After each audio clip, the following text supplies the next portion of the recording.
Hello and welcome to Too Fast, Too Forever. There's all kinds of family. We chose this one. This is episode 447, Sorcerer from 1977. I'm Joey Lewandowski. I'm Joe too, and this episode is brought to you by Singer. And as of January 22nd, Singer presented their newest customer-ordered car that was named the Sorcerer. So shout out to Singer. Well, shout out to Singer, and welcome to Too Fast, Too Forever. With us today to talk about this movie that I've been talking to Joe about, but he's not seen. Yep. I feel like I thought, since I saw it 3 years ago, I've been like, we need to cover Sorcerer, and now we're finally covering Sorcerer. With us today to talk all things Sorcerer is fan favorite Garrett Smith. Hello, Garrett. What's up, guys? How you doing? Welcome back to the show. Thank you.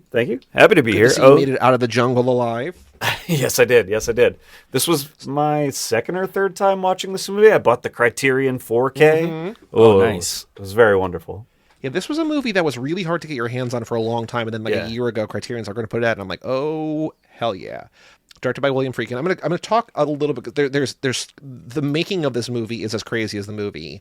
But before I get into that, Joe, what did you know about this movie going in? Did you think it was about magic? What did you think about Sorcerer before we watched Sorcerer for the podcast? Oh, I went in completely blind, so I knew nothing about it. I saw the first snippet of the description that was 4 criminals move dynamite or something as I clicked play, and that was it. That's where I came in, just completely blind. I thought maybe it might be about magic or something, because we talked about Never Ending Story or something, right? We covered a bunch of those movies that all felt exactly the same way. But Garrett was with us on one of them. I was for that one. Yeah, Never Ending Story. Yeah. So I was like, okay, maybe this is something similar to that, but nope, not that. No. And just initial impression, thumbs up, thumbs down. What did you think of Sorcerer? It's good. It's fun. I need you guys to explain the story to me a little bit. But other than that, yes. There's not really story. The story is thing blows up. They need to get dynamite there to stop the explosion. And so they have 4 people who can drive a truck, drive dynamite through the jungle. That's the story. But I understand why you're asking that question, Joe. Because the first time I saw it, I felt really similarly, where I was like, that was super cool, but I don't know if I exactly even understood the first hour of the movie and how it relates to the rest of the movie. So I do understand why you're asking that question, I think. So there's a little bit in terms of the making of that might answer some of those questions, but might not. I don't know. So 4 unfortunate men from different parts of the globe agree to risk their lives transporting gallons of nitroglycerin across dangerous Latin American jungles. Sorcerer not streaming for free anywhere, but I think you can rent it just about anywhere. And you can also, maybe you can stream for free with ads on YouTube, possibly. And also, the Criterion is beautiful. Yep. Directed by William Friedkin, who did French Connection to Live and Die in L.A., which we covered. He also did The Exorcist. Yes. Written by George Arnaud, who is the author of a novel called The Wages of Fear, which I did not know that this, number 1, was a remake. Number 2, that it had already been, or that it was an adaptation and also a remake. In 1953, there was a movie called The Wages of Fear, that has a 4.4 in Letterboxd, is also in the Criterion Collection. Wow. Is apparently a great movie that I really want to see after this. Garrett, have you seen that one? I have not. Honestly, the only reason I've never pulled the trigger on that is I think it's even longer than Sorcerer is. Okay. I look at it all the time, and I'm always like, oh, maybe I'll watch this finally. And I think it's 2.5 hours long. It's 2 hours and 33 minutes. Yep. Mm-hmm. Just behind the scenes, Joey and I literally just had this conversation about a different movie that he was like, I've been trying to watch this movie, but it's 2:50. And every time I look at the runtime, I'm like, I don't know if I want to commit to that. Yeah, so we totally get it, brother. Yeah. Margaret and I have been picking out 2 movies each or whatever. And we don't always get to them on the weekend, but she'll pick 2, I'll pick 2. And then we're like, okay, so we could watch this movie that's 90 minutes, or we could pick this movie that's 2 hours and 40 minutes. It's well, let's watch the 90-minute one because there's a better chance that she will stay awake through it. My girlfriend just asked me the other day, because I wake up early and watch a movie sometimes. And she was like, how do you pick movies? You always have some movie to watch. And I was like, honestly, I look at my watch list and sort it by length and just go for the shortest thing that's available. It works. It works. Yeah. The Wages of Fear also was adapted into a thing in 1960 and 1976, and then this. And then also, there was another movie called The Wages of Fear that came out 2 years ago in 2024. I don't know. Unrelated? Because that's funny that there's a remake, the book, and then this, and no, then another movie. I think the book was adapted 5 times. I think it's all okay. They're it's all independent. the book. Okay. I think that was the original writer, or maybe he also wrote the screenplay, but Waylon Green, who wrote The Wild Bunch, War Games, Eraser, and RoboCop 2, also wrote this. That feels more like whose name is on this movie to me. Yes. You know what I mean? When Friedkin was making this, he met with the director of the original film to get his approval to remake the film, so there's a little bit of respect there. That's kind of cool. Yeah. And then also Friedkin has a writing credit. Produced by Bud S. Smith, who did The Karate Kid and To Live and Die in L.A. Also produced by Friedkin. Shot by 2 different people. And you know that a movie is crazy when on the Wikipedia there is a subsection called On-Set Conflicts and Problems. Oh, this is good. This is better than crazy credits. Before we go into that, I want to drop the first bit of trivia. Besides on-set conflicts, which we're going to get into on the wiki, why there's 2 cinematographers, Friedkin said apparently 50 people had to, quote, leave the film for either injury or gangrene, as well as food poisoning and malaria. Quote, almost half the crew went into the hospital or had to be sent home. Friedkin himself lost 50 pounds and was stricken with malaria, which was diagnosed after the film's premiere. Nice. Yep. Yeah, Okay, that's a good start. Okay, Yes. and then we have conflicts. Yes. But everybody's dead anyways. One thing I want to put out there right away is just that, like, Freaky Friedkin is like a legendary storyteller. He loves to tell stories about his career and his movies. He has a memoir out and like an audiobook of the memoir that, like, if you want to go into it, you can go into it. And I don't know how accurate anything William Friedkin is ever saying about his own movies or how they were made. Because he says wild stuff, Joe. That movie To Live and Die in L.A., he claims that when they counterfeit money in that movie, they actually counterfeited the money and then used it to buy more equipment for the movie they were making. That's a wild story. We heard some similar stuff. The when we were FBI talking said about like that was like the most. I think they investigated him or something, or maybe that's again what he was saying, that like it's the most realistic way to actually counterfeit. Like they show you how to do it in the movie. Yeah. So I never know how true any of what he's saying about his movies is. Makes sense. Yeah. So the first cinematographer had issues with the way that the movie was shot, thought the jungle was too dark, and then, or the first guy thought the jungle was too dark, and Friedkin told him that a reshoot would be necessary. And the first cinematographer, this guy, Dick Bush, which great name. Great name. Bush, on the other hand, argued the filming should have taken place on a stage where he could have adequately adjusted the lighting. And so Friedkin's like, this reminds me of another issue. And so after, like another movie that I'd done or whatever, and so after seeing the underexposed scenes, Bush, quote, lost confidence and was fired, and Friedkin was told to bring in a new camera crew. So he brought in this guy, John M. Stevens, with whom he'd worked before, and he applied necessary changes, including the employment of reflectors, balancing, quote, the deep shadows of the tall trees. Like, keep in mind, everything you see in this movie, they actually did. There's trivia about the rope bridge scene. Like, this is all stuff that, like, guys are out in the jungle, whether or not catching malaria, but, like, getting things blown up and so on and so forth. It's the craziest thing about this movie every time I've seen it is I spend the whole time going like, well, where are the miniatures? Like, I know how movies are made. Like, what did they, and like, I don't think they did. I think they're just actually in the jungles on these little bridges. Which is bananas. Yeah. It's truly crazy. So Dick Bush, the first guy, was a cinematographer for Crimes of Passion, which is good, Phase 4, which is great. And the guy who came in is the guy who shot Blackula. So that's really track record there. Wow. Budget of 21 to 22 million, because delays on set required great amounts of reshooting, including a hurricane that wiped out a set. The budget of 15 million originally ballooned up to 21 million. It made 9 million. I learned a thing, and I wrote this down, Joe, for one of our upcoming bonus episodes. Okay. Garrett, do you know what a theatrical rental is? Like, sometimes on Wikipedia, it's like theatrical rentals. I had to look this up because I never knew. I'd seen it before, but I don't know. Yeah, No. I know. I don't know what that is. Box office, if a movie makes $100 million, it means that $100 million in ticket sales were made. That does not mean that the studio makes $100 million, but $100 million worth of tickets have been purchased. A rental is the studio's cut after the theaters take their cut. Okay. So if $100 million of tickets are sold, they might get like $70 million or something. Like there's like theaters, Makes sense. whatever. And so this made $6 million in rentals, $9 million worldwide. There's a little bit more in one of the bonus episodes coming up. this movie was incredibly hyped. People were so excited for this movie. There's literally lines around the block at the Man's Chinese Theater in LA. Wow. Okay. First weekend, things sell out. Like, people are going nuts for this. Yeah, Joe, too, for context, he's coming off of The French Connection and The Exorcist back to back. Okay. He's made two of the biggest movies of that decade. However, that week, that month, that time, Star Wars comes out, and people are like, "Oh, I'm gonna go see Star Wars instead." So this movie gets supremely fucked because Star Wars run it comes against out. Star Wars that year. Yeah, and so by the end of its second week, there's basically nobody in theaters anymore. Some theaters, like, sort of, contractually or whatever, like, would show this instead of Star Wars, and like nobody would go to the theater. They just like, I want to see Star Wars. Like, Star Wars was like a huge whatever. So Rotten Tomatoes 84%, 83% by the audience. Really good. High ratings. Yeah. Sure. I have trivia peppered throughout. I'm going to do more trivia at the end, but there are two crazy credits here.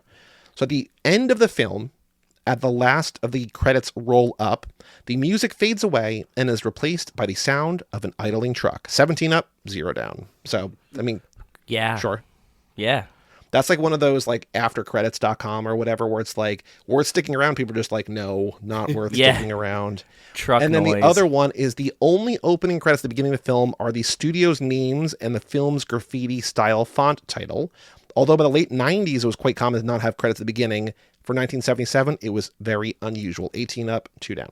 Oh, that is pretty interesting, actually, because I have often, like, I'll watch old movies, and, if you go far enough back, the credits aren't at the end, they're at the beginning. Yeah. And I always wonder, like, when did the transitions, when does that happen? When they get shifted to the back instead of the front? And then when do people start making the artistic choice to not include them at all up top? Like, that's interesting that this is one of the first ones. So the movie opens with 4 prologues, and there were signs in theaters that said, "This movie is in English. The beginning is not. Please don't leave." Like, basically just like, okay, because this was a movie that, freaking, again, like what Garrett's saying, Bad Bunny Exorcist, Super French Bowl. Connection, They were like, just wait American for movies, it. whatever. Although when I rewatched The Exorcist most recently, I'm just like, the first like 15 minutes are in Egypt. It's like, what the fuck is that? Like, why? That's not. Whatever. Well, but I do think that, like, really, like, the first hour of this movie is taking place in and around people and characters that are not speaking English primarily. And I think at the time there are not a lot of big Hollywood movies that are not just purely in English the whole time, whether they take place in America or not. They used to do that all the time too. So I kind of understand that they felt like they had to do that. But that's also, like, the flip side of that is Friedkin, I think, probably insisting on stuff like this, even though the studio might want a movie that's fully in English, because his whole thing is about, like, gritty reality. Right. He is attempting to capture gritty reality with any movie he's making, even one as surreal as this. And like one of the prologues, the one that Roy Scheider, Brody from Jaws comes from, is based on a real life robbery. So they rob a church in this movie, like a bingo game or just, in New Jersey, right? Yeah. Yes, in Elizabeth, New Jersey. And the church robbery is based on a real life robbery that took place 3 blocks from where this was shot. And the perpetrator of the crime was this guy, Gerard Murphy, who gave him, like, that guy is in this movie as an actor, as the head of the mob.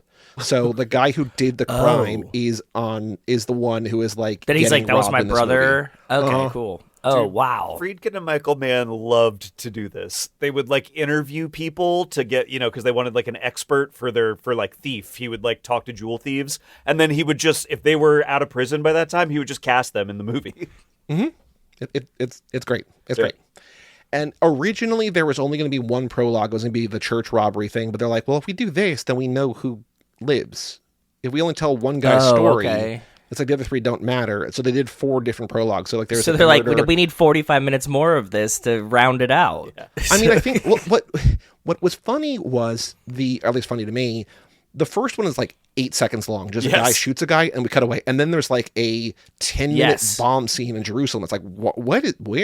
Yes. So they're not all created equal. It's like one guy's just like, well, he shoots a guy, but it's like, who, what? So doesn't matter. Yeah. Nope. Well, but also that guy, in particular, that guy sort of does leave the movie for a while only to sort of re-enter it like much later into the movie. So I think, I do think he's like, these are intentional choices on Friedkin's part, but they are kind of confusing the first time you watch the movie. Well, especially like the first time that I watched the movie, and I asked Joe this because I thought, I'm like, Sorcerer like feels like it's a certain kind of movie. Not that there is a truck called Sorcerer in the jungle that is bringing dynamite. Like, I didn't know anything about what this movie was.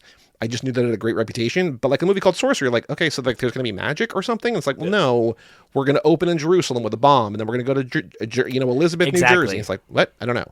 But once the story gets going, it's straightforward. But getting to the story is an hour's worth of getting to the story because you're doing all I think the entire movie was just the jungle. Like Margaret watches me and she was so stressed the entire time they were doing stuff in the jungle. Like I don't think people could like survive if it was 2 hours of jungle. That's also fair. Yeah. I have seen this multiple times and I really was surprised that like as we're doing bridge stuff, I was like, my heart was like in my throat. You know what I mean? And like that doesn't happen to me that much when I'm watching movies, let alone something I've seen a few times. Like, he really nails the tension stuff in this movie, I think. Oh, yeah. I was yelling, oh, fuck no, a million times over. Every time they're trying to do something wacky with the trucks, I'm just like, no, don't do that, don't do that. I mean, the editing in those scenes is fabulous. Like, all those little inserts of, like, a truck tire on, like, a shattering piece of wood, you know? Oh, yeah. Yeah. And Margaret was squirming. And I'm just like, she's like, I said something about, like, who lives in who. She's like, people die. I'm like, of course people die. Like, they're bringing dynamite through the jungle. This is not going to be like a happy ending of a movie. Which is why, I was, so then I'm watching it and I'm like, some of these people are going to fucking die, right? And then it's like, oh yeah, here they go. And like, because... Yeah, that's the thing. The tension is great, like because of all the pieces, like Garrett's saying, and then also on top of it, you have a feeling like this isn't going to be a happy ending, and like not all of these people are going to live. So like also somebody is going to die. Like you just feel it. It seems inevitable, right? Like it. Yeah. That it's surprising that they don't die sooner is really that's what I'm surprise. saying. Yes. Yeah. It's it is a movie about 4 doomed men. Like, and I do think that's what the first hour is about. It is establishing choices that each of these characters make that doom them to the end of the movie. You know what I mean? Like, the only result that any of these men could have is the result that they have based on decisions they make in the beginning. The Roy Scheider one, he plays Dominguez or Jackie Scanlon, is... They successfully rob this mob-run church or whatever, and they're getting away, and there's, like, infighting between them. One guy in the back seat pulls a gun on the guy in the passenger seat. Roy Scheider turns around, car flips, and they crash. Yeah, he hits a truck because he's not paying attention. And so he has to just get out of town. He goes all the way to Colombia. Like, it's just, like, he can't just, like, hide from the mob. He has to get literally out of the country. But that first car crash took 10 days. To shoot. What? Oh my God. The car crash in the prologue took 12 takes, 10 days. It was, quote, impossible to shoot, according to Friedkin. They wrecked 7 vehicles without him being happy. He's like, this sucks. This isn't working. He even put himself in the passenger seat to see, like, what wasn't going right. Like, I think it was the French Connection when we did that. Remember, he was just like, I'm going to shoot this myself because, like, everybody else is a family. And if I die, only I die. But, like, if that guy dies, then his wife and his kid are, sure. Widow and orphan. So he just puts himself, he's like, what's not happening? So he becomes fed up, goes to the line producer, says, bring in this guy, Joey Chitwood, maybe Joie. Okay. Who knows? Sure. Joey Chitwood Jr., who analyzes the surroundings, just like build this 40-foot long slanted ramp that so you could, quote, drive the car at top speed on 2 wheels, flip it in midair, crash into a fire hydrant. They take 3 days to build it. First try, nail it. And they're like, okay, cool. Like this guy, Joey Chitwood, like knows what's going on. How is he like the car crash whisperer? Yeah, and he knew to call this guy. He's like, wait, I got a guy that does car crashes. Well, and he just like calls up. Just you wait until we get to what's his name later, Marvin the Torch, because he brings in the guy from Queens called Marvin the Torch. We're gonna get to Marvin later, but these all sound like dudes that, like, as soon as this director would say this guy's name, you'd be like, yeah, Joey Chitwood probably does know how to flip a car. These are just Ritos and Hegos. They're Leo and Santos of the world. That's what I mean. Yeah. He's like, I got a guy. Okay. So we'll get there. But yeah, they escape all the way to Colombia, where everyone seems broke and upset and unhappy and wants to get out of there. But by the way, I don't think it's Colombia. I think it's a fictional country, isn't it? I think it's like a unnamed fictional country. Veracruz was like the city they kept saying. Well, Veracruz is in Colombia, I think. Okay. Or something. There's something that gave me the impression it might be fictional, but there's a town or some kind of indication I thought it might be Colombia, but it's like Latin America, South America. They shot it in the Dominican Republic. Mm-hmm. Yeah. Okay. And then there's like a weird thing. Maybe you have this in your notes somewhere, Joey. I'm not sure, but like one of the rivers they try to shoot at dries up. Two rivers dry up, yeah. So then they have to move the whole production to a different jungle? Yeah, well, when we get to the rope bridge scene, I'll get there. But yeah, it's like this is like a cursed shoot. Yeah. This sounds But fun. yes, The backstory is as fun as the movie is. Let's definitely go. South America. I thought it was important to point out that I do think it's intended to be a fictional country just because they are really vague about like what's really happening in this country, but it's definitely politically motivated. And I think that is really important to what the movie's ultimately about. And so I think they were trying to stay away from implicating any specific country in the politics that they were discussing. Yeah. Because okay, this is like, well, here's one of my first plot things. Yeah. They're there and there's like a patrol, like a gasoline pumping type situation, right? Yeah. And then it explodes and they're like alluding that this is like a political thing, but like we don't really ever see that. I kind of assume it's like some of this other dynamite somewhere went off and that's what's actually happened. They're drilling and maybe they like also blow it up. But they like say like, oh, the president, like we can't get involved because the president will like look bad. So that's what I want to like, what am I reading here? Yeah. So what do you guys take? All right. Tell me how I'm doing with the details here, Joey. I think the idea is that this is an American oil rig of some kind. Okay. That, there is some sort of deal that this country had to make with America for this all to be happening, and that the current political leader there, the president, can't really be seen as being like sympathetic to the American position there. So that political figure has to like avoid really talking about this at all, even though his own people are almost being used as like slave labor for this to happen. Yeah, and so he's like trying to avoid getting involved in it at all. And so that's causing a lot of political tension in the country, that like their own labor is being dedicated to this sort of like American industry, but it's almost like slave labor basically. And so the politician is sort of like trying to keep his hands off of it because it's like a deal he had to make, but makes sense. He needs to appear as though he's like for the people or whatever. That makes Joey, sense. how am I doing? Is any of that I don't sound know. I mean, right? that might make sense, but I figure anytime there's oil and gas involved, people just like, we can't, like every day, because there's always like in movies like this, like every day that we don't pump, we lose X dollars. And it's like, we got to milk the ground for all it's worth, like get every bit of oil out. And I think it's like, we need to do whatever it takes. But the only thing we can fix it with anytime soon is 218 miles across the jungle, and it's dynamite that is old. Yeah. I mean, and that was the other thing that I found confusing the first time I watched it, because I just didn't know enough about this stuff, was like, well, something just exploded. Why do we now need dynamite? Like, why are we trying to more explode? But I guess that is like one of the I don't know, surefire quick ways to stop an oil fire is to just blow the rig entirely. And it just collapse it on itself. Like you blow it up to collapse it on itself to stop it, I believe. I mean, it made no sense to me, but also I'm just like, sure, I guess, maybe, possibly. That's the thing, and we watched these movies before, and like Michael, or what's his name, Friedkin has like a history of like doing stuff gritty and raw. So I'm like, I'm assuming that's the truth. Like this isn't like a made up hallucinatory way to do it. Like he has to have some kind of ground in reality that like this is how somebody would solve this problem, right? Part of his gritty realism thing is not over explaining stuff that's going on in his movies. Like things kind of just happen, and there's like a little bit of dialogue about it, and he sort of just expects that you'll either figure it out or just like at the end of the day, it doesn't matter like why these guys end up with dynamite trucks. You know what I mean?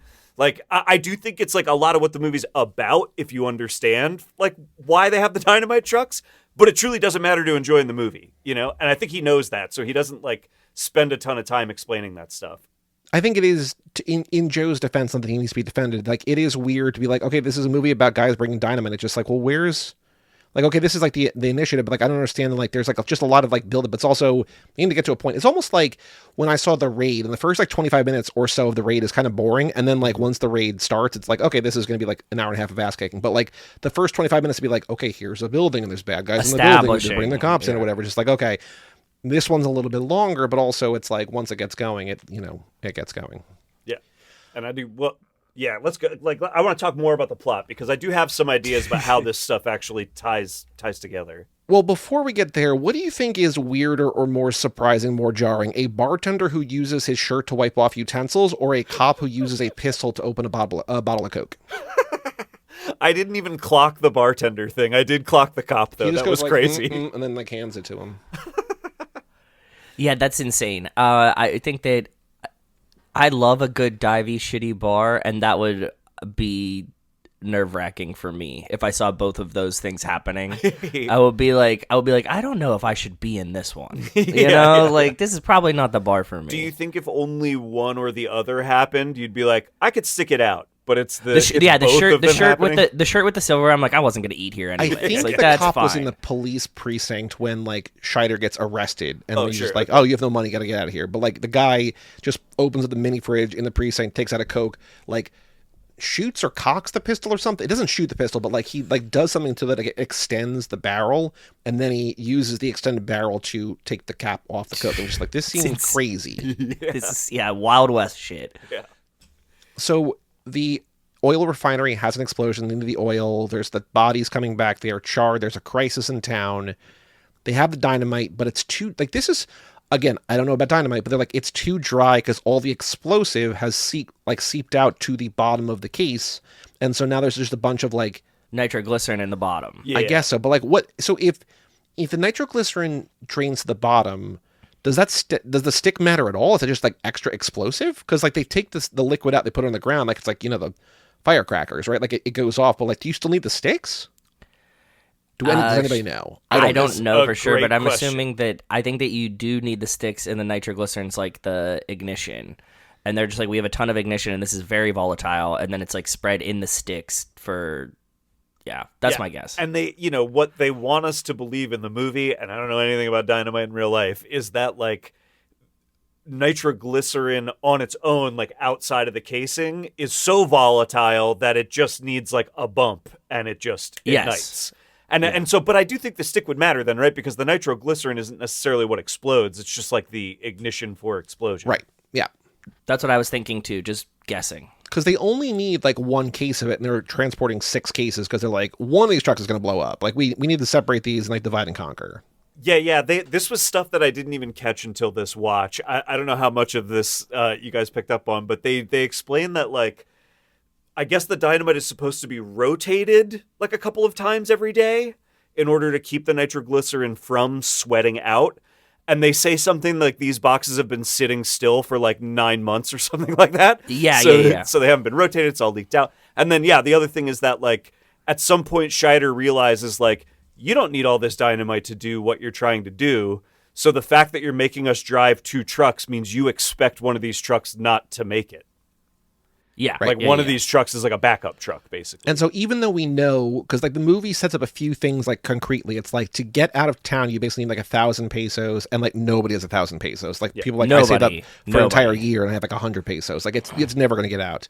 But they know that this is so dangerous and so necessary that they're offering $8,000 per driver to do this. And Scheider, to what Garrett was saying, is just like, oh, no, like, this is so dangerous, like, fuck you, we're going to get more money, I want 10,000 or whatever, and then, like, he's like, I'm a double, or whatever, and then later in the movie, when he's just like, oh, I hope they die, the other truck explodes, so we get their shares, it's like, guy, let's relax, but, like, this is, like, when poverty is this, to get out is this, and this is, like, 8 times that minimum, and that's, like, their opening offer, it's like, oh, this is, like, serious. Yeah, I mean, to me, this is a very important detail of the movie that, like, once we get to talking about the ending is pretty significant. But this idea that, like, there is no ticket out of this place without taking this job for these guys is, I think, the entire point of, like, the first hour of the movie. Yep. They're doomed from the beginning because of the choices they've made, and they've ended up in a place where there just is no ticket out of here without doing this kind of crazy job for someone else. Yeah, like in Fast and Furious terms, they have gone to a place with no extradition, but there is no extradition because like you go there. They're not getting out either. Yeah, exactly. Yeah. Right. And so they get down there and they have the 2 trucks. There's Lazaro, I guess like Lazarus, like rising from the dead, and Sorcerer. Sure. Yeah. And one of the drivers like quits immediately, so they have another guy fill in for him. But they write on the front of the truck a word that I learned from F9. Yes, tell me, peligro. Joey. Peligro minas. What does peligro minas mean? Danger landmine. So it just means danger, like explosives, like just like don't fuck with this. Which does not stop the crazy local man from like dancing around and like just running up and down the street. And I'm just like, guy, get out of the way. Yeah.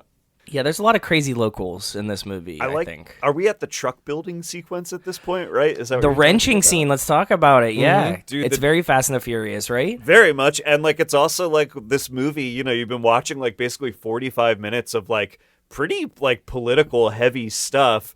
And then like all of a sudden you've got Tangerine Dream score. You're in montage land where it's like a genre movie. Like it just like kicks into a different gear, So Tangerine Dream wrote a score for this without having seen the movie. They read the script. Yeah. And at no time, according to the trivia, did anyone in the band actually see any footage of the film. And so the main title track, a song called Betrayal, was then used again later in Walter Hill's The Warriors, which we will cover again at some point on this show. Ah, cool. But like, it's just like, it seems crazy because like, I think the common way, unless it's like, a multi-million-dollar score, where it's like a John Williams thing or whatever, is like a guy, like they shoot the movie, they edit the movie, they're like, okay, here we're going to score the music to the movie. This is just like, here's a script, just like imagine what this might look like. And it's just like, that's a crazy way to operate. I love the fucking building the truck montage. It is so good. It just, and the movie becomes so much more exciting so immediately when they start getting the trucks together. I agree. It's like really, that's when it hits the stride. I was like, okay, Rachel, like now this movie starts. Yeah. Like that's what, yeah, because she had like missed some of the beginning, and I was like, I think that this is where we're starting. Yeah. And like you didn't miss anything until now. These guys are in South America. Go from here. And they're trying to they're like, we only want like serious people who can drive. And like, we don't get a lot of background, but like we know that Roy Scheider like drove a Greyhound bus. He's like, you drive a semi, he's like Greyhound. It's like, okay, that's like the entire history of what we know about this guy. It's just like, he used to drive a big thing and now he can drive a big thing again. But it's like these four guys like can put in the wrench time and also can drive a thing that like might blow up. That's a very Fast Five montage, right? When they're testing all the different drivers, and they very much so. You get a pretty distinctive idea of like why each of our guys is chosen for the job ultimately, based on what they do in those little driving scenarios. Mm-hmm. But then I think we start to drive. There's like the crazy local man who's running around, and Brody freaks out, and then we get to the rope bridge. Is there anything to talk about before we get to the rope bridge, or should we just talk about the rope bridge? I do think the rope bridge is like pretty encapsulating of just like what that hour of the movie is like about and how it works. Joe, did you know that the rope bridge scene existed? Like, did you know anything about that? Because like, if you know one thing about this movie, it's rope bridge. Yeah. No, I did not. So we pulled up on it, and I go, no fucking. That's why. No. Which, like, to be fair to the movie, not to look over what comes before it, but like, there's a lot of stressful stuff that leads up to the bridge. Oh yeah. The rocks on the ground and like stuff falling apart. As soon as they drive over it, the fucking the ground disintegrates under the tire. You're like, okay, this is already dangerous. And then we get to this fucking rope bridge, and I'm like, ugh. Yeah, this is also a movie like I might be skipping things because I did not have my laptop. I was like, I want to watch this movie, so I just like scribbled down like some notes in a pad. I was like, I want. No, to your watch notes are this following movie. mine precisely. You're doing great. Yeah, timeline. So there's like the high road, the low road, and they're like, which way do we go? And it's like we have a map for this way. We don't have a map for this way, but the road that they take winds to this rope bridge. And so despite the look of the bridge, it was elaborate in its construction. It contained numerous safety devices and hydraulic lifts for the special effects crew to manipulate it into motion. It cost $1 million to build. This is 1977 money. It cost $1 million to do this. So then this is what Garrett was saying before. So they build this thing, they take $1 million. The original river in the DR went almost completely dry for the first time ever because of a drought. So they had to tear down the bridge, and a new location was found in Mexico. It was rebuilt for another $1 million, but then the raging river that was built over, that started to dry up too, and so they had to put a 24-hour guard around the bridge because the locals were like, this fucking movie, this bridge is cursed. You're ruining our town. We're going to destroy the bridge. So they have like armed guards there to make sure that like the locals did not blow up the bridge because it cost $1 million to make. And by the time they actually are able to start shooting, the river is only 18 inches deep and looked like a creek. Like, it didn't look like a river, so it didn't matter. And so they're like, we don't have the time, we don't have the money to find a third location. So Friedkin adds artificial current. Like, it's all real. They're not CGI, but they add a lot of water and rainstorm using helicopters, wind machines, and men on towers with giant hoses. And even though the bridge was built, like, safely, it was so rickety that the truck slid off the side into shallow water 5 times during rehearsal and filming. It took 3 months to shoot this sequence, and he said it was the hardest thing he's ever filmed in his career. It seems purely insane. It's insane. That's worse than Fast and the Furious. You know what I mean? Like, we hear stuff in Fast and the Furious, they're like, oh, they cut the director like 2 weeks. Like, that's like, can you imagine if Vin was like, I need 3 months to shoot this bridge scene? Yeah. Like what Universal would try to say to him right now, and he's like, I already built one, but like then the river dried up. Come on, let's do it again. Like, we're fighting these problems right now with Fast and the Furious, and like that just sounds bananas to me. Dude, I think about that a lot when I hear stories like this about like movies from this era, because it's like, you know, when you think about like movies now, it's like, well, what's going to happen? They're on a soundstage in Georgia. Like, what's the worst that's going to happen? Yeah. They got to go to the soundstage next door. You know what I mean? Like, it's like they just don't make movies like. I mean, they never made movies like this. Like, Friedkin's one of the only guys to be this crazy. Him and Coppola, and like, you know, there've only been a few guys that really went this nuts trying to get this real. And it's all of this era. Like, they never did it before. They never did it since. Like, it's just like, it's like 5 guys in the late 70s were like, we're going to make things that nobody's ever seen before. It's like, okay, yeah. Yeah. And I mean, it's like that sequence is remarkable. Also, you reminded me that one of Friedkin's potentially prophetic stories about this movie is that because he was the director of The Exorcist, he had, when they were going through this stuff where they're like losing locations and having to go to other countries last minute and stuff, he wasn't really able to talk to anybody.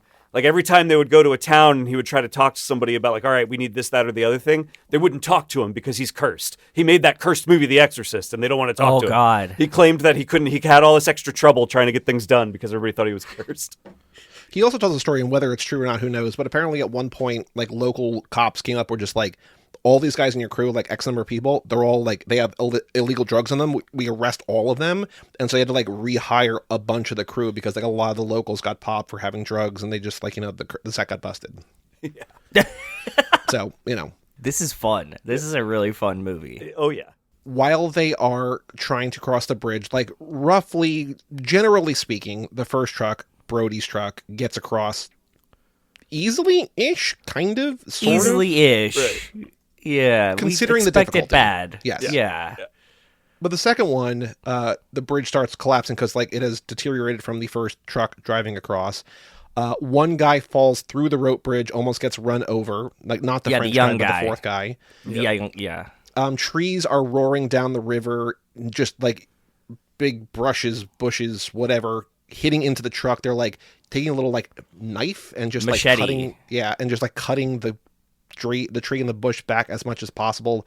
They then tie a winch around a thing, and so like they're trying to pull the truck off the rope bridge before With its the own tree winch, crashes into them, before the rope bridge collapses, and before the stump that the winch is around comes out of the ground. It's like any number of these things could like completely fuck, while again 3 cases of dynamite that are seeping out, and the nitroglycerins are all pulling at the bottom.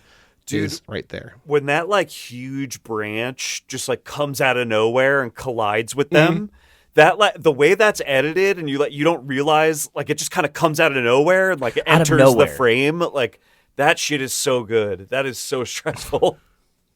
Because it's like, how do we make a bush stressful? It's like, I don't know, like have it like hit the side of a truck when you don't expect it in a roaring rapid river with TNT. Rain, it's like, okay. TNT. There is something I wanted to talk about that happens before the rope bridge that I just remembered. When they first start driving out into the jungle, they pass by what look like ancient ruins of some kind. And we zoom in on this like, almost like, I don't know what you would call it, but like a face, like a totem face or something. Okay. That like, just, I don't know, it looks, you know, it's like a bunch of shapes. It's like circles and triangles and squares and stuff that looks kind of like a face. The Criterion 4K, the cover of it, basically has that thing on it, but it looks like the front of one of the trucks. Yeah. And it made me wonder, Joey, do you know when they actually pass that in the movie, does it actually look like one of the trucks? I don't know. Because the truck also looks like a face, but it doesn't look like a face. Like, it's not like a Green Goblin from Maximum Overdrive, but it's like the thing. Yeah. So I don't know. Maybe. I'm really curious. Probably. Maybe. There are like some slight surreal elements to this movie, especially when you get to the finale. And I was just curious if you clocked that or not. Because I did not when I meant to, and I didn't really clock whether it was truly looked like one of the trucks or not. I think it's all just like adding to the fact that like we shouldn't be doing this. Like, there are forces at play here, and also that kind of ties into the Exorcist thing. It's like, well, if you believed in like spirits and like evil forces and malevolent, you know, powers back then, this is not better. This is just different. Yeah. So then they get to the big ass tree.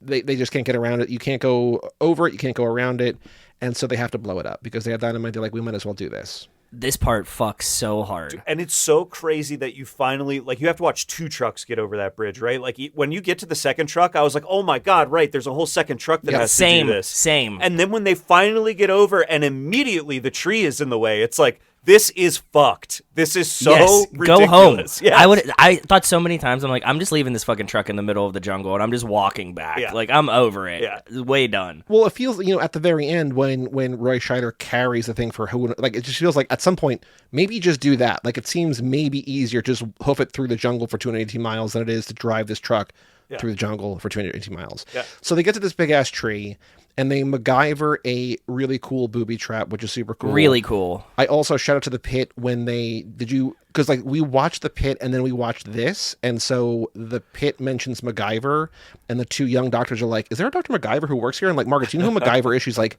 I know the name. I'm like, oh, you're even too young. Yeah. Like, I've never seen it, but like, I know it as a reference. I know it as a reference. I didn't even catch it in the pit because it was just like innocuous to me. When they are, spoilers for the pit, big spoilers, but when they have the guy who is the prison inmate getting surgery and they can't tie up yes. Understood. And they're like, understood. they have to give the MacGyver the thing, and they're like, is there a Dr. MacGyver who works here? Just like, oh no, you're like 22-year-old children, like you don't know. Yeah, who you this don't is. understand. That's it a was good just joke. like jerry rig this thing, whatever. And I'm like, Margaret, like the whole thing is like MacGyver would have like a paper clip and a ballpoint pen, and like somehow like that can crack a safe or whatever because he can like get his way out of anything. So they MacGyver this booby trap, and they have the dynamite, and so this is where they bring in Marvin the Torch because when they were going to blow up the tree, they didn't have enough explosives. So the guy who was the special effects man who worked on The Exorcist was responsible for the explosion, but it didn't work and it barely blew up the tree. And Friedkin's like, this isn't going to work. So he calls we need to out, really fucking blow up this tree. He reaches out to an arsonist from Queens named Marvin the Torch. Amazing. Who shows up 3 days later and uses flammable materials to obliterate the tree in one take. That's so awesome. Of course, that is an excellent story. He's got an arsonist on his speed dial. You know what I mean? Like, of course he does. This is not cell phone times. He couldn't even text this guy. Right. He's in the middle of the jungle. So he like goes back and he's like, where's my Rolodex? Do you guys? Oh, yeah, Marvin the Torch. That's who I was looking for. Uh-huh.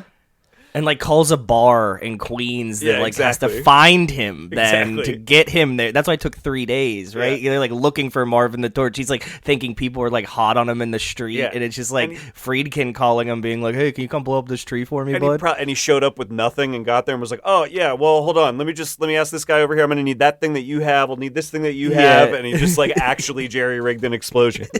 Yeah, he did. I'm sure he did. That's so awesome. And like keeping in mind like what Garrett said that he probably inflates every story. Like even if he's inflating stories, like the fact that like there's probably a kernel of truth in like the story that exists today is still so crazy. Totally. Yeah. That you gotta love it. Well, and also like that sequence is so sort of like thrilling and rewarding because you've only seen things go wrong for them, and it's kind of. There's like a funny irony to the fact that they have to use the dynamite that they've been transporting in order to get through this obstacle. You know what I mean? And it almost makes you feel like they should have just been like throwing a stick of dynamite ahead of them like the entire time. You know, like yes. I thought they were gonna have to blow up the landslide too. But yes, and also that was a point where I was like, okay, here's where one of them dies. Yeah. And then they don't. Right. And you're like, wow, okay. So then I'm like, is there a chance that they make it through this? Yeah, and you're like, no. But like, if you would die, it would be like the guy sitting on the tree with like the nitroglycerin like all around him with a rock and like and a stick that he made and. And I really like the way that sequence is like edited and plays because you do, for me as an audience member, it's like as that sequence is going along, you sort of like start figuring out like, oh, they're going to use the dynamite to blow this up. Like a second before they do it, you sort of realize that's what they're going to do. But then they set up this crazy contraption to do it. And you're like, well, but this isn't going to work. These guys are going to explode. You know, it's really thrilling. Yes, it is. Yeah. But it works. It works. It somehow works. It works to blow up the tree. And then we get to when they're just driving down the thing and the French guy starts talking about his wife and he pulls out the watch that she gave him on their 10-year anniversary, the last day that he saw her, and just like, oh no, if you've seen any movie ever before, as soon as he's talking about his wife that he loves. Yeah. Can't wait to get back to. Yep. I do appreciate that this happens like literally seconds before he dies. It's not, you know, they didn't like pepper it into an early scene in the movie. It's literally, we're leading right to it. It reminds me a little bit of Send Help. There is a scene in Send Help where something similar-ish happens. Yeah. With a little bit of a crumble. and it doesn't take much, and the truck just goes off the edge, and then it flips and explodes. It's like, oh well, there's that's half our cast just died. Like that's just half of we were following, half of our payload, half of our trucks. One guy left. One truck left. And the way I just like the editing in this movie is so cool and good. Like the way that happens, where like the bridge scene, we're seeing all these minute little details, and that's what makes it so stressful. We're seeing the tire go on the little rope over here, and the guy trying to get the branch over there. These guys just fucking explode in 0.2 seconds. You know, it happens so fast. And it's like, It is really like the way that happens, like whiplash compared to like the other things we've been watching. Like really, you know, you expect it to be drawn out the way the other things are. Because they so show the at fact one that point, it's not. They so show impactful. on point like the tachometer and speedometer or whatever, and like they're doing like 8 miles an hour. Like they are going so slow. And it's nerve wracking, but it's like they are taking their sweet ass time because like the thing's on fire. I would but, like, too. Yeah. So yeah, Garrett's point is it's just like no, it's I going agree. to immediately flip. Yeah, and boom, just, like, done, and it makes it fucking jarring again. Yeah, Like the juxtaposition for sure. Yeah. And then almost immediately after that, the other truck with Roy Scheider in there gets hijacked. It's just like, okay, like this is also bad. Like we were going really good for a long time, and now we're getting close, and both are going to have trouble. Was it the hijackers shot the first truck and exploded it? I'm not. That's what I'm wondering. And then then they come up on the second truck because they're kind of reluctant, and he says like don't shoot at the truck. So I'm assuming that they were like going to steal this truck. They shoot into the driver in the first one, and it just blows. Right? I kind of think that's what happened. I don't know if the movie's like entirely clear about that, but I know what you mean. I sort of think the way they interact with them, it seems like it was like they had just killed those guys. And they were like, let's not do that again, just in case this is and then that's why he's like, what's in the truck? Yeah. And he's like, supplies. And he's like, we'll take them. And he's like, don't shoot at them, though. That scene's really tense, too, yeah. So there is a standoff and a savage shootout, and only Brody gets out unscathed. Yeah. And as his partner is dying, he's just like, you gotta go to Managua. You get the two best whores in Managua. Just like it's... Because we see by the end, like in a few minutes later, Roy Scheider's like losing his goddamn mind because it's so stressful. Oh, yeah. He's shot, and then it becomes really surreal. Yeah. Like, the movie takes a really surreal turn out of nowhere. I'm not trying to compare my personal experience to what they drove through in this, but I remember one time when I was on my cross-country road trip when I first met Joe in person, 14 years ago, and I remember driving, like, along a mountain in Colorado, and I just, like, had to pull over, and my friend, like, was napping, who I was driving with. He's just like, why are we here? I'm like, because I was just driving along, like, the side of a mountain for 15 or half an hour or whatever. I'm just like, I can't do it. I need a break. Like, I need a break. Yeah. And this is 218 miles through the jungle with TNT in the back. Again, not real, but like, I was like, no, it's stressful. And also to have nobody there by your side while you're doing it, like, go crazy.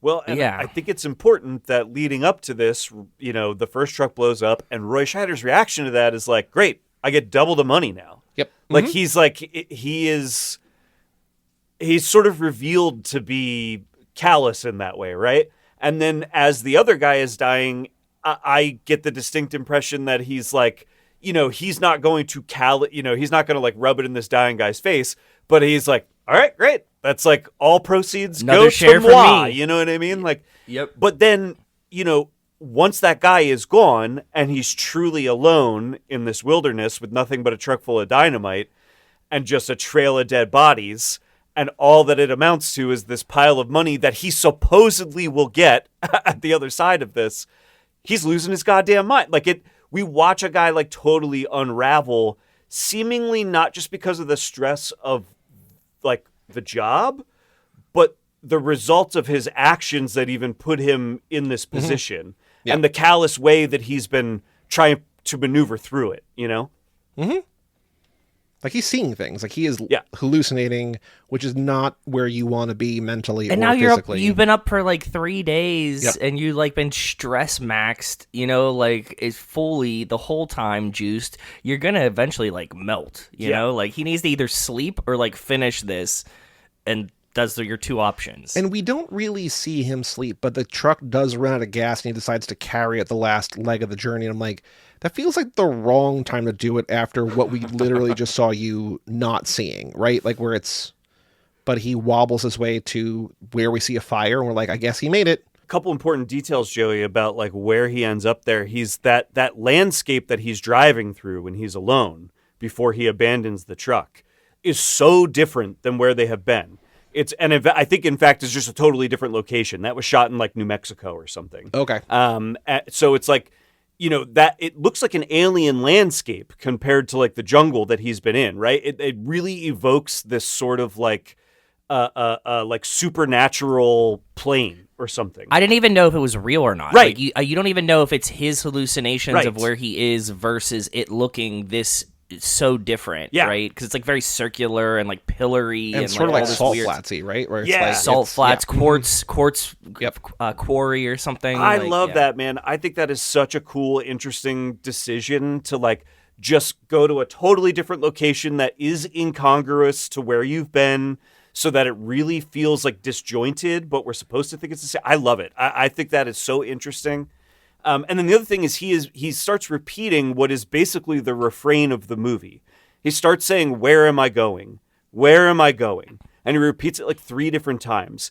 And now that I've seen the movie a couple of times, I realize that he's not just asking himself that, he's quoting himself.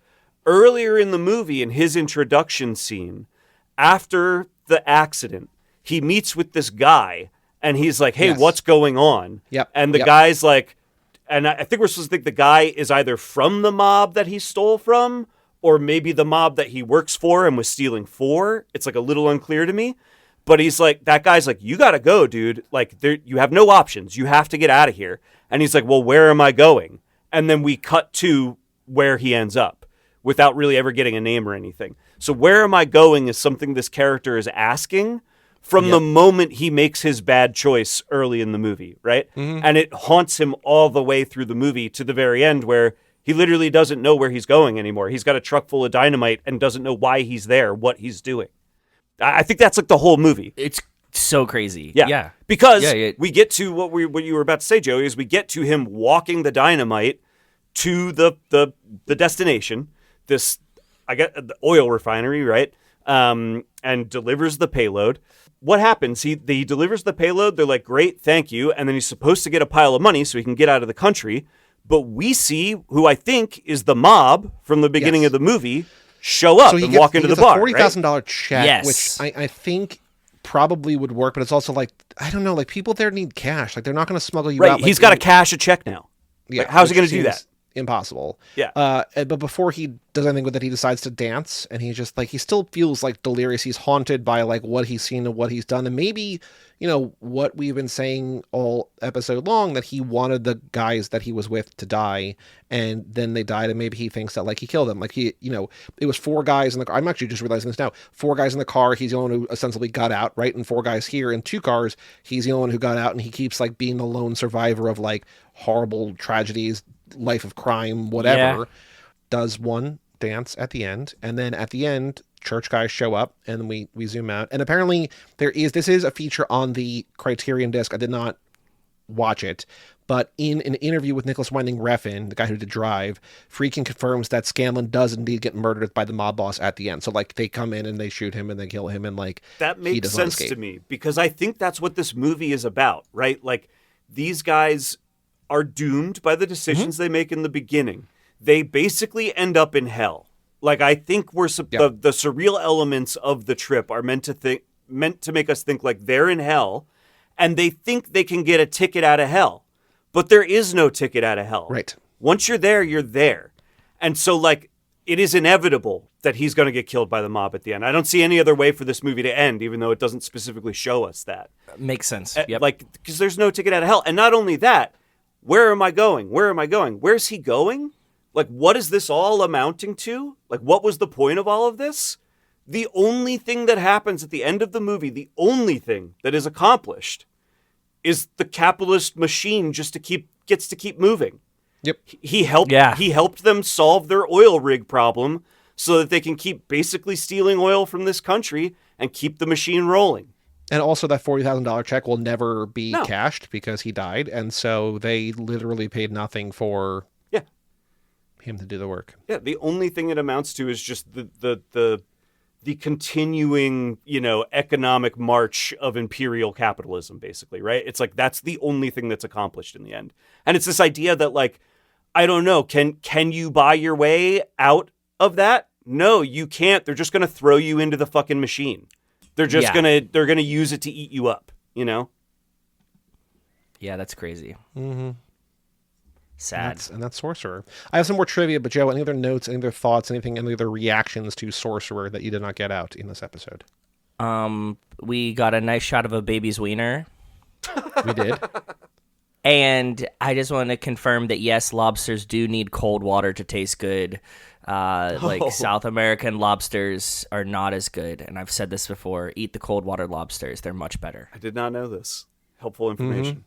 Yeah, she says it at the restaurant. She's like, yeah, these lobsters are terrible. And I'm like, yeah, that's true. That's very, very true. Garrett, other notes, other thoughts?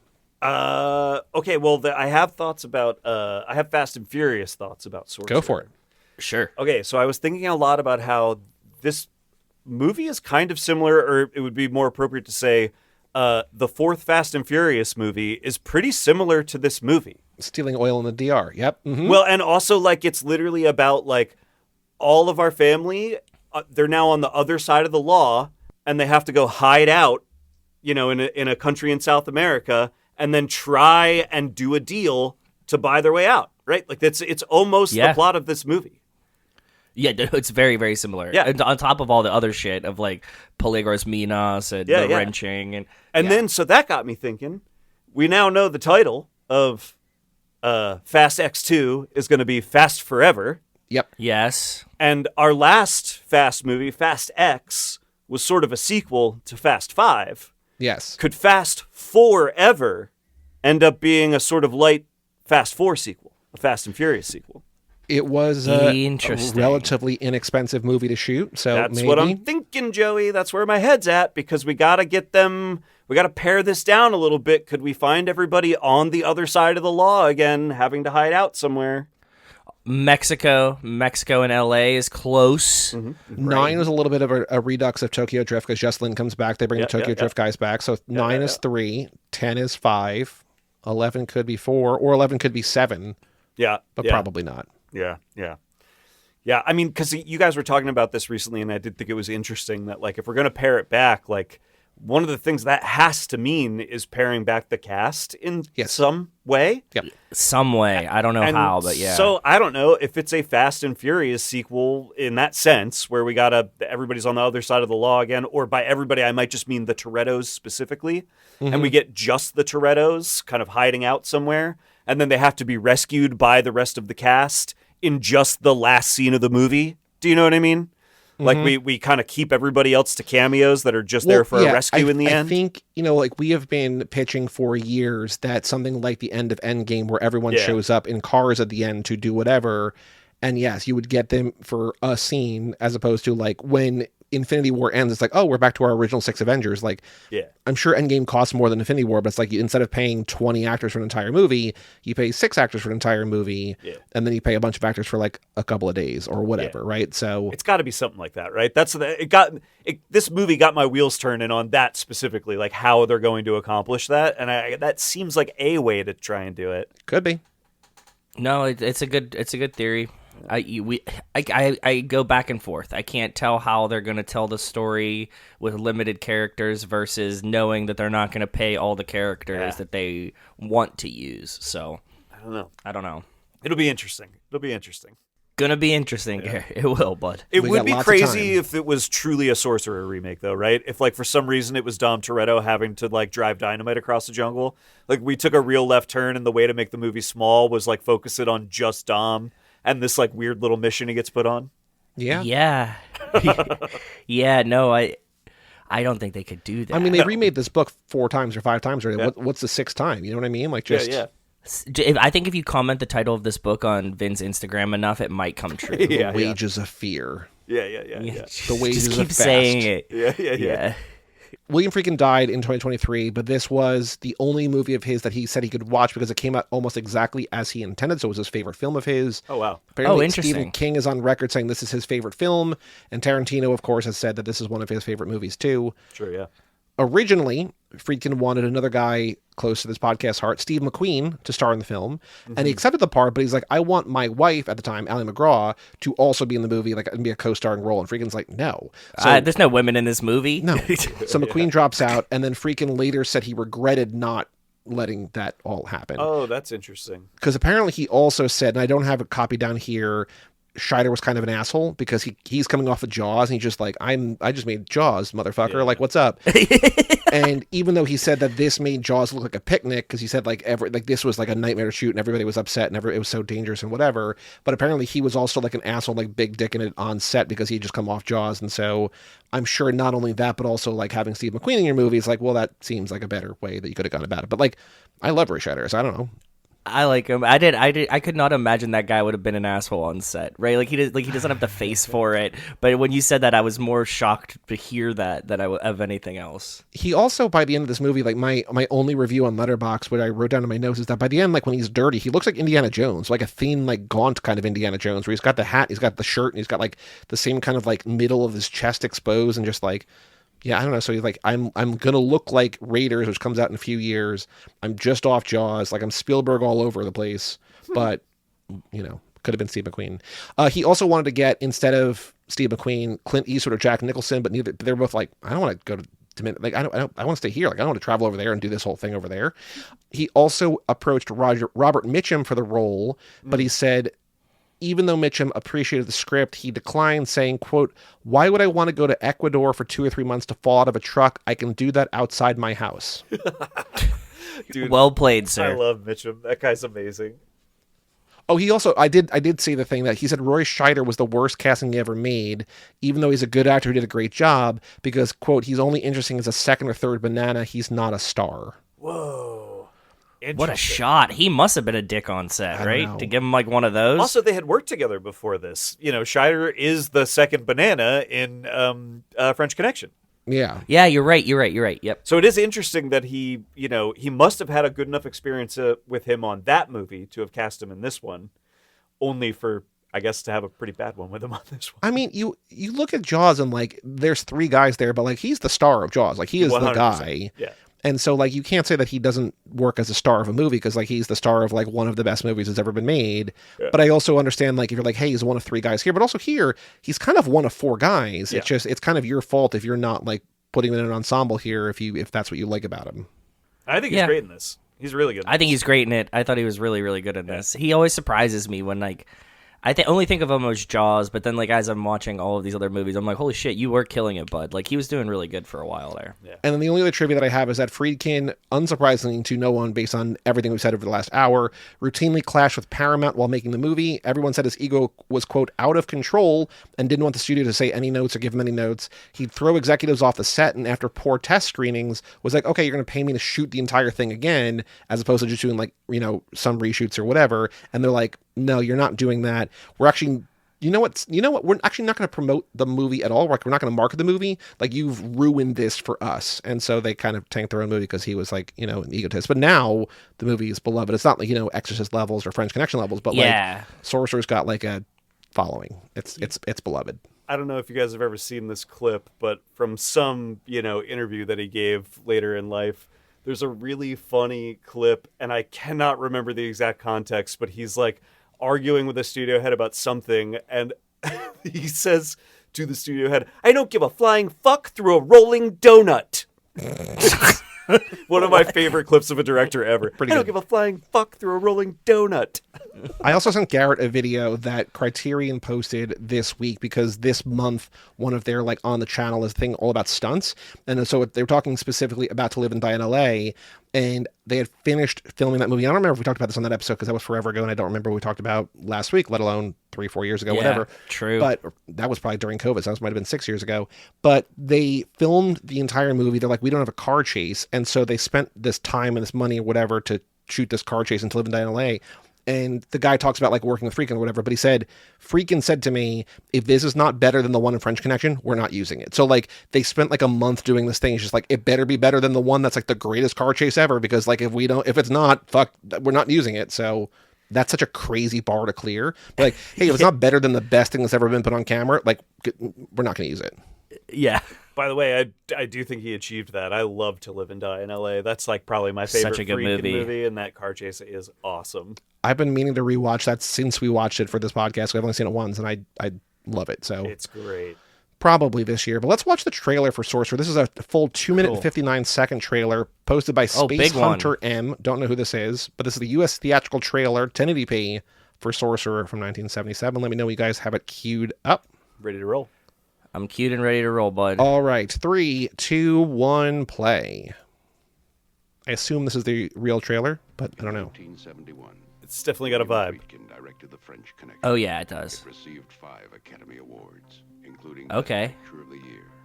In 1974, he directed The Exorcist. They're really taking Oh, their they're time with selling this him. trailer. Yeah, they are. Since then, Friedkin has spent over 2 years in 5 countries on 3 continents, creating his latest film. And There's your picture. Yeah, and I guess there's it your doesn't effigy. exactly look like one of the trucks. Okay. But it's No, it similar. does, It's though. the It gives- teeth yeah, and it gives the it- eyebrows and whatever. yeah. Oh, this music fucks so Dude, hard. yeah. I guess this is probably Betrayal. Yeah, this is the main Tangerine Dream theme, yeah.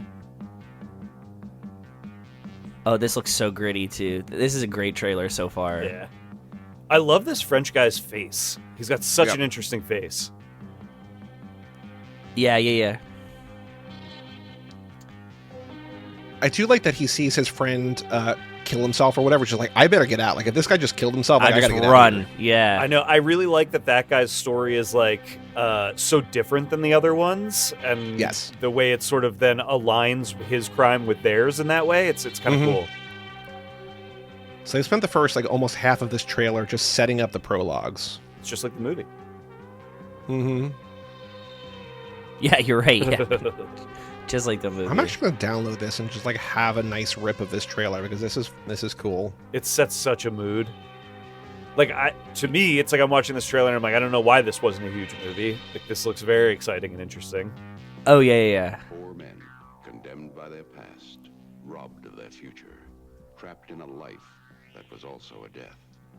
4 men take an incredible chance, face an impossible challenge, and risk the only thing they have left to lose. I thought that was an interesting choice. The like sand in the trucks. Yeah, like sawdust or something. Yeah. To Yeah. not have it move, right? Yeah, exactly. And again, it's like one of those things that he's not explaining to you, but you just kind of understand when you see it. And we just saw a shot of like what I glossed over, but you guys both mentioned it's just like them driving down a regular road as wood is crumbling beneath the truck, and just like that's like Oh, how the yeah. journey starts. Yes. Oh man. Yeah, this is a great trailer. Yeah, dude, this movie should have done numbers. Yeah. Yeah, it just blame Star Wars. Yeah. In a new film by William Friedkin, Yeah, there he looks haunted. Sorcerer. Yeah. I love the title font. That like It's a really cool. They did title use a good tree. font. It's really I cool. agree. Yeah. Yep. I think that the red, but I think this is like the free, like the regular rest of it. I think is the free because I think that's the Exorcist font. So I think it's just like his font, maybe. I don't know. Oh. PG, rated PG.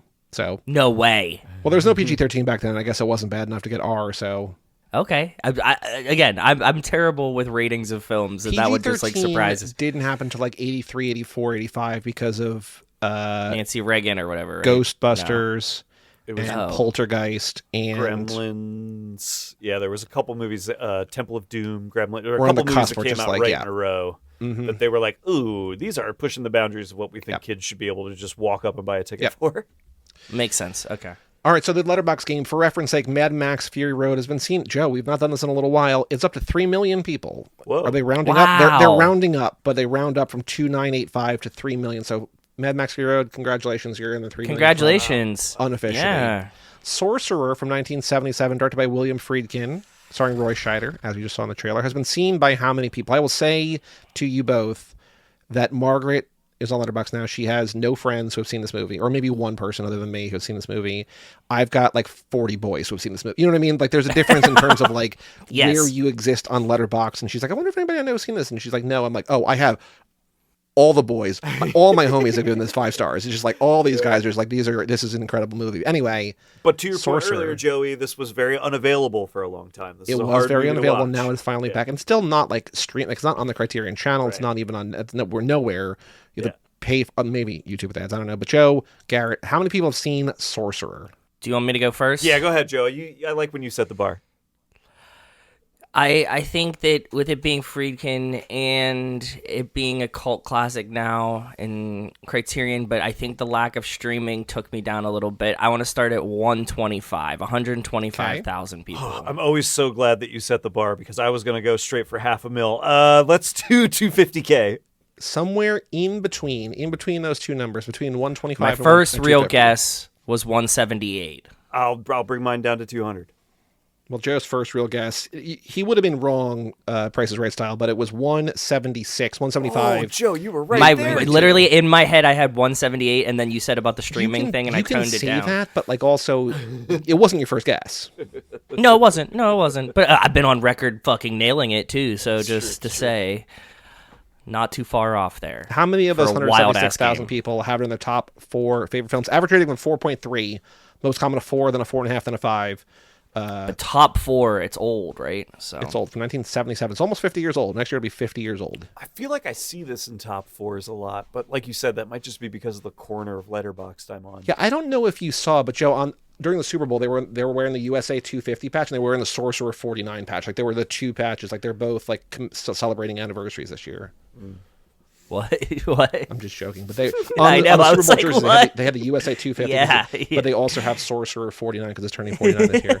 Happy birthday, America, as Vin Diesel says on January 1st. Yeah. Happy birthday, America. How many people have in their top 4 favorite film of all time? 275. Yeah, I was going to say like 300. We're right You're both there. too low. Okay, 450? That sounds like a lot. 500. You're both too low.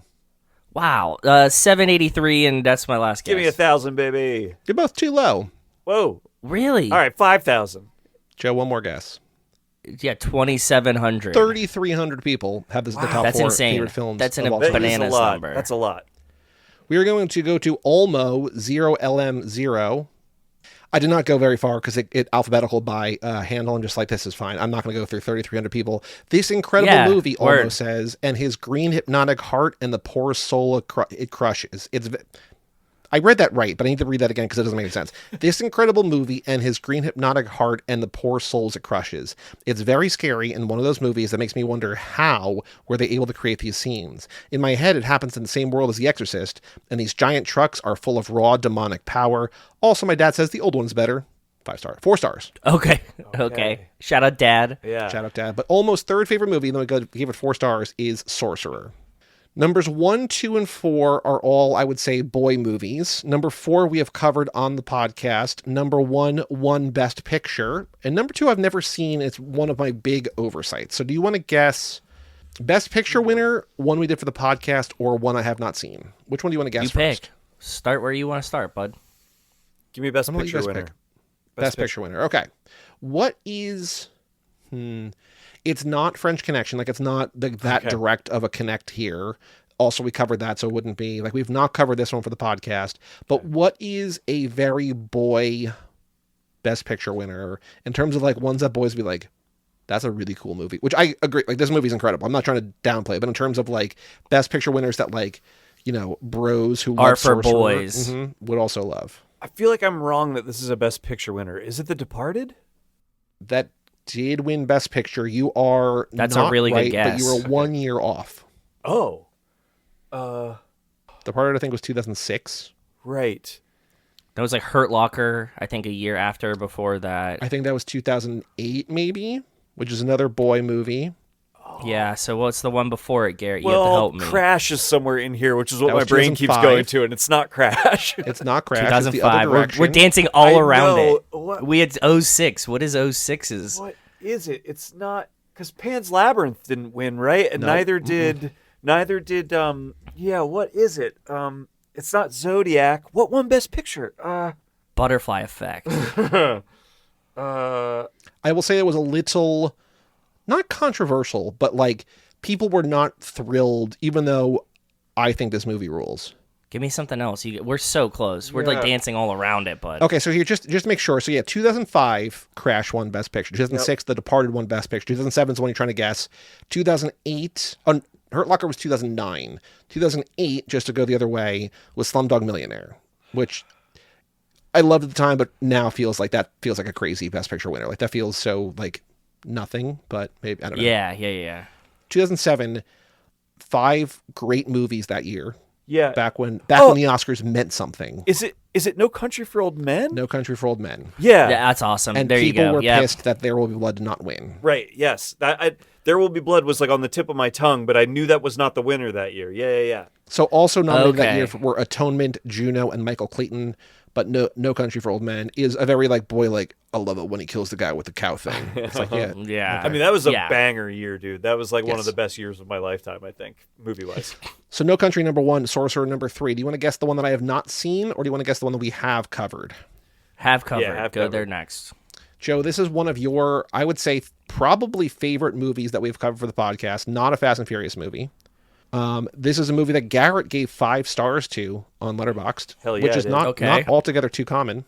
Oh. So I'm like a little outside the norm here with my 5-star on this guy. Garrett, you've given 2 reviews of this. Your shorter review, I'm going to read to you. Yeah. This might give it away. Okay. Sublime in every sense. Fuck no, that doesn't give it away at all. Why did I write that? What movie is this? You guys have covered it. We've covered it, and I love it. But I've only written about it twice. Yeah, you both were rewatches. The movie is older. It's about 40 years old. It's not the Warriors. No. We covered this, Joe. No, because you guys didn't cover that yet. Oh, wow. We covered this 5 years ago this week. Oh, fun. But it is one of your... What was the theme of that lap? I think I know what it is, but I want to, before I give you too many hints, it was the Tokyo Drift lap. Oh, Lone Wolf and Cub. Nope. Tokyo Drifter. Nope. Oh. Would you say that's sublime in every sense? Shogun Assassin. Nope. I would say it's sublime in every way. You are remembering a lot of movies that cover that lap, but none of them are the movie. It's obviously that Cars short film that we all watched together. And Mater? Yes, Tokyo. Yeah, Maters, whatever. Yeah. No. Okay, so like, We, in the episode, I'm reading the description of the episode now, we wondered if there were direct ties between this movie and Etion, or one of the characters and Han. Oh, that doesn't help me. I don't remember what the fuck we said. Now I'm trying to figure out, like, how old is this? Like, Enter the 36 Chambers? Like, what is it? Like, is it one of the Shaw Brother ones? No. It can't be The Driver, because I've reviewed that way more than 2 times. I am pretty sure, I'm trying to confirm. What are some of my 5-star movies? It's not Gods of Egypt. No. Racer Trash waived this movie. Official Racer Trash. Oh, is it Heat? No. Heat was a good guess. That's what I was thinking too, Garrett. Yeah. That was we covered that in the heist lap. Yep. What have I reviewed twice that they waived? I can read the other review to you. I thought the first one would give it away. Go ahead, please. As tools and techniques continue to develop, the blank here only gets more remarkable with time. It is likely that nothing will ever look like this again. Yeah, that sounds familiar. Unfortunately, CGI? It's very likely the real world will look like this if it already doesn't in the near future.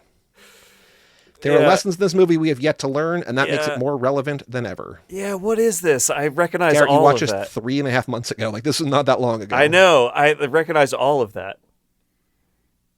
What? Oh. No, it's not that. I feel like people listening probably know this, but also I feel so many of my hints have given specifically for like kind of the two of you and specifically Garrett that like I don't know if these are helpful really. Yeah. Yeah. I know what movie this is. I can picture myself writing that. I was going to say Blade Runner 2049, but I know it's not that. We've not covered that. We covered that for the Gosling podcast. We didn't cover it for this podcast. Yeah, I knew. That's why I didn't say it, and it sounded like that too to me, Garrett. Yeah. I really thought you were going to say that. And it's not like The Fifth Element or something. No. This is, I think, a movie that Rucking Fountain has done like 6 drops on. Like, this is one that, like, I would... The Shining? It's been seen by 1.1 million people. No. There's a very big hint that I have not said that would give it away. It's what I blanked out in Garrett's review. Yeah. Mike Manzi says, psychic kids, biker gangs, and the Big Bang. Wait. Psychic Kid. Oh, I know what this is. What is it? Tell me. It's Akira. It's Akira. Okay. It's Akira. Yeah. What I which was is dancing There on we was go. animated. For whatever reason, when we do this game, Joe does not remember that animated movies exist. Like I'm every the time I same try way. to get him. I'm the Dude, same way. they don't count. They're like cartoons in my Like, you head, were and they're in a so- different like, I was box. genuinely impressed that you named like 4 movies who did that lap, and I'm just like, okay, and then like your favorite one from that lap. Yeah. But no. Okay. Yeah. I do love Akira, but I'm the same way, Joe. I just don't think animated movies. I put them in a play different this. box. Yeah, I yeah. really do. It's weird. We're going to stay in the same country, Okay. but not animated, for the 4th movie that we're trying to guess here. Garrett, you have not logged this. I don't know if you've seen it. I have not seen it. It is a horror crime action movie that I have been meaning to see, like has been near the top of my list for like years and years and years. It has been on at least one, if not more than one, Hooptober list I did not get to. Directed by an iconic Japanese. all-time Japanese director. Yeah. Horror crime action. Oh, wait. What? So is it a Kurosawa? No. Oh. More recent than that. Horror Oh. crime action. Oh, more recent than that. Yeah, I guess all time, but he is an all-time Japanese director, just not Kurosawa. It's not. Let's Yeah, not compare yeah, the yeah. two. Yeah, That's yeah, my yeah. bad. No, that's fine. That's fine. So it's a J horror director. So you're talking like 2000s era, like that kind of stuff. The star of this movie, I don't know. I couldn't tell you who this is, but he's in the MCU. He's in at least 3 MCU movies. Whoa. Wait. He also plays Lord Raiden in a Mortal Kombat movie. He's also in the Shogun TV series. Yeah. And that guy, he stars in the Ringu movies. It's not one of the Ringu movies, is it? Nope. It's not one I of don't think he does. I'm not thinking about the same guy. Oh. Tagline for this movie is "Love Really Hurts." Joe, I would not be surprised if you've seen this. I think you would probably like it based on I what don't I know know. about it, but I have not seen it. Okay. I don't think I've seen it though. I don't remember too It's many about a Japanese horror Yakuza movies. enforcer. Oh, that sounds good. Garrett, I would assume you've seen this, but you also have not logged it, and I don't know that you might What not is have. it? Then I probably have not. From 2001. I do like movies about Yakuza enforcers. Directed by... Who's the Yeah. big Japanese director in the 2000s? Who is it, Garrett? Say it. Do you know? There were a bunch of them, though. I'm not sure who But you like mean. the one. The one. I don't know. In terms of crossover, maybe. In my opinion, he's like the one from that era, but I also don't,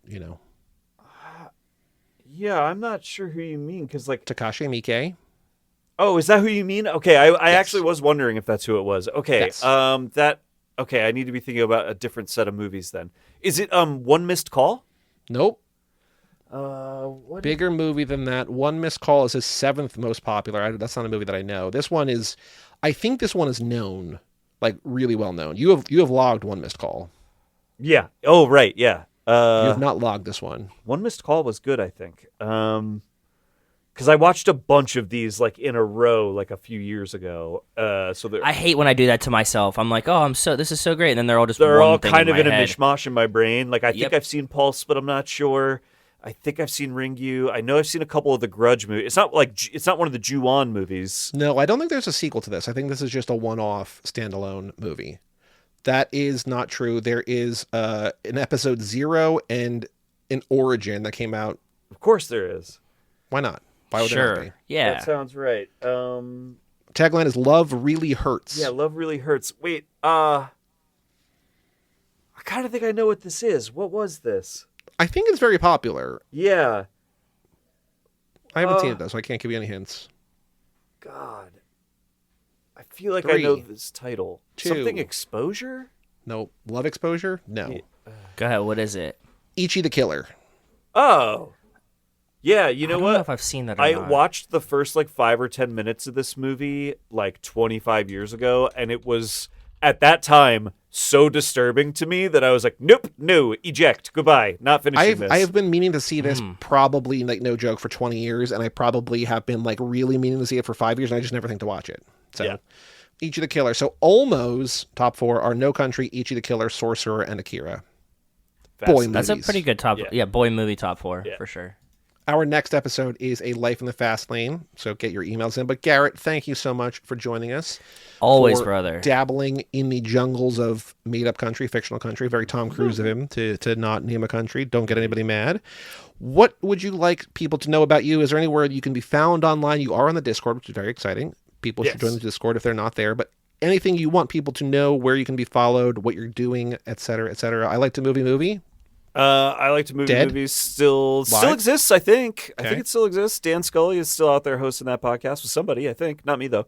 I am on Letterboxd. It's dead to us, then. Yeah. I'm on Letterboxd at Philadelphia. And that's pretty much the only place I exist these days. I love it that way. Cool. Yeah, it's good stuff. It's pretty good. It's pretty good. Our next episode is A Life in the Fast Lane, like I said before, and then episode after that is Fast and Furious 6. Patrons just got a bonus episode of 80 for Brady, Super Bowl. We got it right. Yeah, they Seahawks did. Won. Shout out to the Yeah, Seahawks. we did. Thank God. Yeah. Can I ask you guys a couple quick questions before we sign off?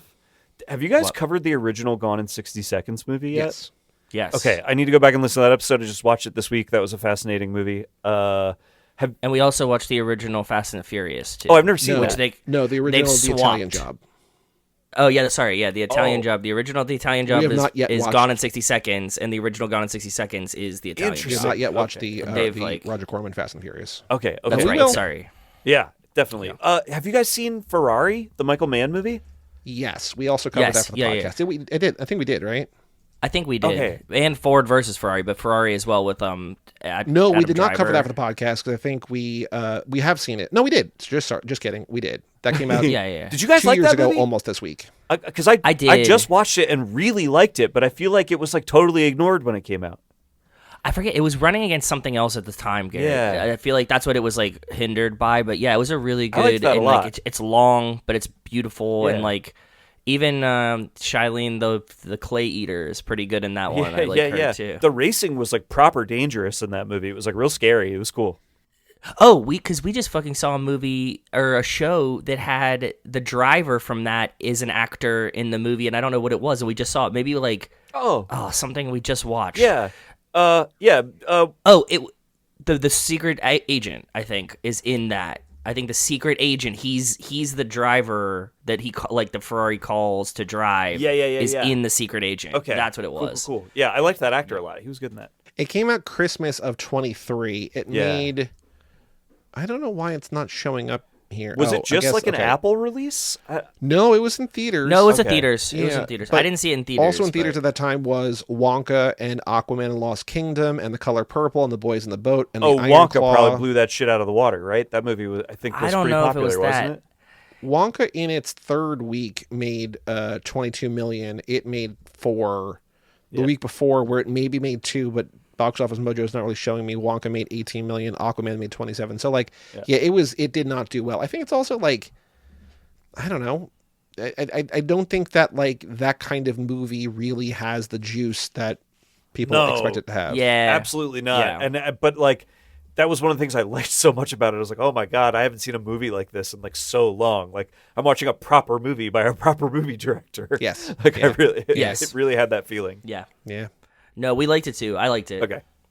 Yeah, so go check out. We have episodes on both those. Also, there's, we've done 447 of these now. We've also done 96 bonus episodes. We have like 550 episodes of just nonsense if you want to go. That is wild, guys. That is wild. There's a good shot that we've covered insane, in the movie. yeah. So, go watch, go listen, whatever. I want to give a shout out to our patrons, Alex Ellen and Justin Kleiman, Brian Rodriguez of High School Slumber Party, Coastal Grand Bros, Wes Hampton, Jerry Robinson, Dan the Duke, Hayden Renato, Di Donato, Michael McGann, Lane Middleton, Lindsay Lewandowski, Jason Rainey, Tom Price, Josh Buckley of Whole Lotta Wolves, Yep. Michael Moser, Christian Larson, Tara New One, Aaron Willows, and Natalie Absolute, Randy Carter, Alex Walsh, Jack Haley, Dale Cox, and Jessica Collins, a.k.a. Montez. Thank you all for supporting the $5 a month level or above. And for all things Too Fast, Too Forever, go to cageclub.me, facebook.com/Too Fast, Too Forever, or at Too Fast, Too Forever, mostly just on Twitter. Email us, family@cageclub.me. We'll read it next week on the episode. Check out our Patreon page at toofasttooforever.com and our store at cageclub.me/shop. And come back next week for Life in the Fast Lane, where Sean might be driving Mona. Who knows? We'll find out. Might be. I'm Joey Lewandowski. I'm Joe too. And that was fan favorite Garrett Smith, and we will tell you all about it When we see you again. Later, boys.